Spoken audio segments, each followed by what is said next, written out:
ഈ വാതിലിൽ വേറെ ആരും മുട്ടാൻ? ഞാൻ തന്നെയാ മനു. വാതിൽ തുറക്ക. എന്തിനാ? ഇതെന്ത് ചോദ്യം? നമുക്കിടയിൽ എന്തിനാ ഒരു മറ? നമുക്കെന്തായാലും സംസാരിച്ചിരിക്കാം. തുറക്ക്. എനിക്ക് ഉറക്കം വരുന്നു മനു. ഞാൻ കിടന്നു കഴിഞ്ഞതാ. നമുക്ക് നാളെ സംസാരിക്കാം. അപ്പൊ അതൊന്നും പറഞ്ഞാൽ പറ്റത്തില്ല. നാളത്തെ ഷൂട്ടിങ്ങിന്റെ കാര്യം പറയാനാ. ഉറക്കമൊക്കെ ഞാൻ മാറ്റിത്തരാം. ദേ ഞാൻ 10 വരെ എണ്ണും.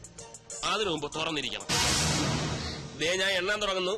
1 2 3 4 5 6 7